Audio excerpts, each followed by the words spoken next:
आज हम बात करेंगे इन्हीं दो चीज़ों के ऊपर कि किस तरीके से हम अपने सॉफ्टवेयर को इंस्टॉल करते हैं और क्या क्या हार्डवेयर रिक्वायरमेंट हो सकती हैं आपके लिए उस सॉफ्टवेयर को चलाने के लिए। सॉफ्टवेयर इंस्टॉल करने से पहले सबसे पहले हम ये जान लेते हैं कि हमें क्या रिक्वायरमेंट है इन टर्म्स ऑफ स्पेसिफिकेशन। आपका जो सिस्टम है, जो आपका कंप्यूटर है, उसकी क्या स्पेसिफिकेशन होनी चाहिए। तो सबसे पहले हम अपने हार्डवेयर की बात कर लेते हैं, और हार्डवेयर को अगर हम गूगल करें जाके, बेहतर है कि हम इसको गूगल पे एडोबी की वेबसाइट से देख लें और हम इसको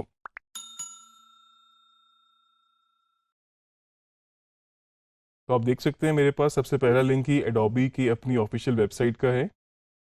मैं इसको क्लिक करूंगा तो आपको ये डिफरेंट सॉफ्टवेयर्स यहाँ पे शो हो रहे हैं, और आप देख सकते हैं कि किसी भी सॉफ्टवेयर की रिक्वायरमेंट जानने के लिए, हार्डवेयर रिक्वायरमेंट बेसिकली जानने के लिए, आप अगर उस पर क्लिक करें, मैं इसको न्यू टैब में खोल लेता हूँ ताकि मैं बाकियों की भी चेक कर सकूँ। आफ्टर इफेक्ट है, मे बी इसकी चेक कर लेते हैं। साथ साथ हम एक प्रीमियर की, अपनी जो हमारा मेन इस वक्त वीडियो एडिटिंग का सॉफ्टवेयर है, तो यहाँ पर मेरे पास नए टैब में ये रिक्वायरमेंट खुली है। तो आप देख सकते हैं कि एक तो आपको ये मिनिमम भी बता रहा है, minimum specification for H D videos, और उसके बाद recommended specification for H D 4K या फिर उससे ज़्यादा की रेजोल्यूशन। तो आप देख सकते हैं कि प्रोसेसर, ये तो बहुत डिटेल में आपके पास नीचे और भी ऑप्शंस हैं। कुछ की पॉइंट्स अगर आप जहन में रखें, प्रोसेसर को, मेमोरी जो कि मतलब रैम है, या फिर उसका ग्राफिक्स कार्ड, तो आप देख सकते हैं कि मिनिमम में आपके पास प्रोसेसर इंटेल 6 जेन आ रहा है आपके पास, और रिकमेंडेड जो आपके पास 4K या फिर HD से ज़्यादा रेजोल्यूशन की फुटेज है उसके लिए आपके पास और रिक्वायरमेंट्स आ रही हैं। इसी तरह से रैम आपके पास मिनिमम 8 GB है, और आप इसको चाहें तो 16 कर सकते हैं। मतलब अगर आप बेशक HD फुटेज पे ही क्यों नहीं काम करते, अगर आपके पास कैपेसिटी है, आपका सिस्टम भी अफोर्ड कर सकता है, और अगर आप कुछ पैसे भी उस पर खर्च कर सकते हैं, तो आप रैम जितनी बढ़ा लें बेहतर रहेगा। तो आपका काम बेशक वो HD क्यों ना हो, लेकिन वो और बेहतर होता जाएगा, फास्ट हो जाएगा बेसिकली। ग्राफिक्स कार्ड बहुत ज़्यादा रिक्वायरमेंट होती है आपको अपने वीडियो एडिटिंग या पोस्ट प्रोडक्शन के काम के लिए, खासतौर पर अगर आप एनिमेशन, मोशन ग्राफिक्स या VFX करते हैं तो उसके लिए बहुत इंपॉर्टेंट है ग्राफिक्स कार्ड। तो मिनिमम इसमें 2 GB का इस वक्त आपके पास ग्राफिक्स कार्ड होना ज़रूरी है, और ज़्यादा से ज़्यादा फिर आप इसको देख सकते हैं कि 4 GB 6 GB तक भी आप इसको लेके जा सकते हैं। इसी तरह से मैंने आफ्टर इफेक्ट की रिक्वायरमेंट भी यहाँ पे खोली थी आपके पास। इसमें भी अब मिनिमम आ रहा है प्रोसेसर, क्वाड कोर प्रोसेसर। इसमें आपको थोड़ा सा ज़रा ज़्यादा हैवी चाहिए होता है। मिनिमम आपके पास रैम की रिक्वायरमेंट भी 16 आ रही है, और इसी तरह से ग्राफिक्स कार्ड भी आपके पास बेहतर होना चाहिए। आप देख सकते हैं, बाकी डिटेल में भी चीज़ें देख सकते हैं, कुछ और चीज़ें भी हैं। मैं मतलब आपको अगर एडोबी का पूरा सूट क्रिएटिव क्लाउड चलाने के लिए आपको विंडोज़ 10 64 बिट चाहिए होता है मिनिमम। और इसी तरह किसी भी सॉफ्टवेयर पे आप क्लिक करेंगे, जो भी डिज़ायर्ड सॉफ्टवेयर आप करना चाहते हैं, आप उसकी रिक्वायरमेंट देखना चाहते हैं, तो आप उस पर क्लिक करेंगे, आपको उसकी स्पेसिफिकेशन, उसकी हार्डवेयर रिक्वायरमेंट यहाँ से पता लग जाएगी। तो आपके लिए डिसाइड करना आसान होगा अगर आप कोई सिस्टम अपना परचेज करना चाह रहे हैं या फिर आप उसको खुद से बनाना चाह रहे हैं। ये तो थी हमारी हार्डवेयर रिक्वायरमेंट, और अब हम देखते हैं किस तरीके से हम अपने एडोबी सॉफ्टवेयर्स को डाउनलोड कर सकते हैं through Adobe creative cloud. Adobe के जितने भी सॉफ्टवेयर्स आप डाउनलोड करना चाहते हैं, तो आपको क्रिएटिव क्लाउड ऐप के थ्रू उसको डाउनलोड करना पड़ेगा, और उसको डाउनलोड करने के लिए आपको एडोबी की वेबसाइट से ही क्रिएटिव क्लाउड का सेटअप डाउनलोड करना पड़ेगा। तो जब हमने यहाँ पे सर्च किया अपना क्रिएटिव क्लाउड ऐप डाउनलोड करने के लिए गूगल पे, तो हमारे पास सबसे पहले ही एडोबी का ऑफिशियल वेबसाइट का जो लिंक है बेसिकली, उसको अगर हम क्लिक करें यहाँ पर, download Adobe creative cloud apps, तो आप देख सकते हैं आपके पास कुछ इस तरह से पेज खुलेगा, और इसमें आपके पास सबसे पहली ऑप्शन ये आ रही है डाउनलोड क्रिएटिव क्लाउड। आप इसको यहाँ पे क्लिक करेंगे, आपके पास एक सेटअप फाइल डाउनलोड होना शुरू हो जाएगी। ये आप देख सकते हैं आपके पास ये एक सेटअप फाइल XZ डाउनलोड हो गई है, और इसको आप जब क्लिक करेंगे तो आपके पास एक सेटअप फाइल रन होना शुरू हो जाएगी आपके पास।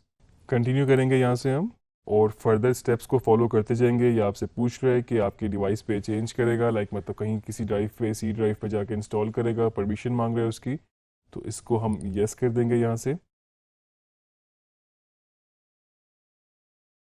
अब ये आपसे मांग रहा है साइन इन। आपके लिए ज़रूरी है कि आपके पास कोई ऐसी आपकी आईडी बनी हुई हो ताकि आप फर्दर कॉरेस्पॉन्डेंस भी कर सकें इससे। जिस तरह के जीमेल की नॉर्मल आईडी भी अगर आपके पास बनी होगी, तो आप उस पर भी इसको कंटिन्यू कर सकते हैं। हमारी जीमेल की आईडी है, हम इसको यहाँ से कंटिन्यू करते हैं। और इस जीमेल की आईडी के साथ साथ आप फेसबुक की आईडी के थ्रू भी, और अगर आपके पास एप्पल आईडी है तो उसके थ्रू भी आप साइन इन कर सकते हैं इसको। तो इंस्टॉलेशन के बाद और लॉगिन करने के बाद, अपनी आईडी से कनेक्ट करने के बाद आपके पास इस तरह की कुछ विंडो खुल जाएगी, जिसमें आप देख सकते हैं आपके पास, अगर यहाँ से ऑल एप्स सिलेक्ट है तो आपके पास ये सारे सॉफ्टवेयर्स की ऑप्शंस हैं जो जो आप इस पर इंस्टॉल कर सकते हैं। हमारे पास कुछ सॉफ्टवेयर इंस्टॉल्ड हैं ऑलरेडी, तो आपको ये इंस्टॉल्ड के सॉफ्टवेयर दिखा रहा है। नहीं तो आप जब इसको इन सॉफ्टवेयर पे जाएंगे तो आपके पास स्टार्ट ट्रायल की ऑप्शन होगी, और 7 डेज़ का आपके पास ट्रायल होगा। इसके बाद आपको इसको लाइसेंस को परचेज़ करना पड़ेगा। बेसिकली 7 डेज़ ट्रायल के बाद आप इसको लाइसेंस को परचेज़ कर सकते हैं। जैसे कि मैंने पहले भी बताया आपको, एडोबी डायरेक्ट डील नहीं करता इस वक्त पाकिस्तान में, तो आपके पास रीसेलर्स मौजूद हैं। उनसे कॉन्टैक्ट करने का तरीका मैं आपको इस वक्त बता भी देता हूँ, किस तरीके से आप उनको फाइंड कर सकते हैं। एडोबी पार्टनर कनेक्शन पोर्टल को सर्च करेंगे तो आपके पास उसका भी लिंक आ जाएगा कि आप किस तरीके से अपने रीजन को डाल के फिर आप उसमें उनको फाइंड कर सकते हैं। इस तरह का मेरे पास एक पेज खुला है, और यहाँ पर मैं जस्ट अपनी कंट्री रीजन में जाके पाकिस्तान लिखूँगा।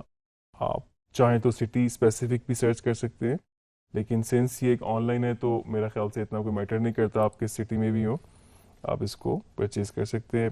पाकिस्तान यहाँ पे लिख के मैं इसको अगर फाइंड करूँगा, ये आपके पास एक डिटेल्ड लिस्ट आ चुकी है जिनसे आप अपने सॉफ्टवेयर का लाइसेंस परचेज कर सकते हैं। और इन्हीं से कांटेक्ट करके आपको इनका प्लान भी पता लग जाएगा कि कितनी प्राइसिंग है इसकी, एनुअली क्या है, और मंथली आपके पास क्या पैकेजेस इनके पास आपको ये ऑफर कर सकते हैं। आपके पास डिटेल में ये लिस्ट यहाँ पर एक मौजूद है।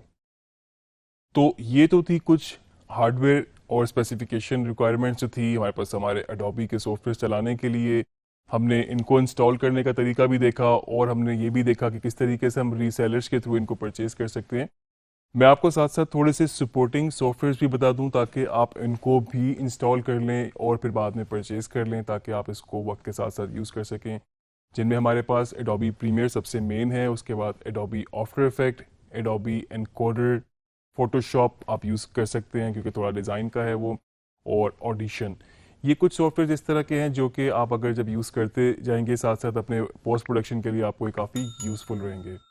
और मैं आपसे ये उम्मीद करता हूँ कि जिससे, क्योंकि अब हमारा काम इस वक्त प्रैक्टिकल हम शुरू करने लगे हैं, सॉफ्टवेयर्स पे हमने काफ़ी इस वक्त डिस्कस भी कर लिया, हार्डवेयर रिक्वायरमेंट पे भी बात कर ली, तो अब हम स्टेप बाय स्टेप चीज़ों को एक्सप्लोर करते जाएंगे, सीखते जाएंगे, टूल्स, इफ़ेक्ट्स, क्या क्या काम, क्या क्या पॉसिबिलिटीज़ हैं, हम देखते जाएंगे।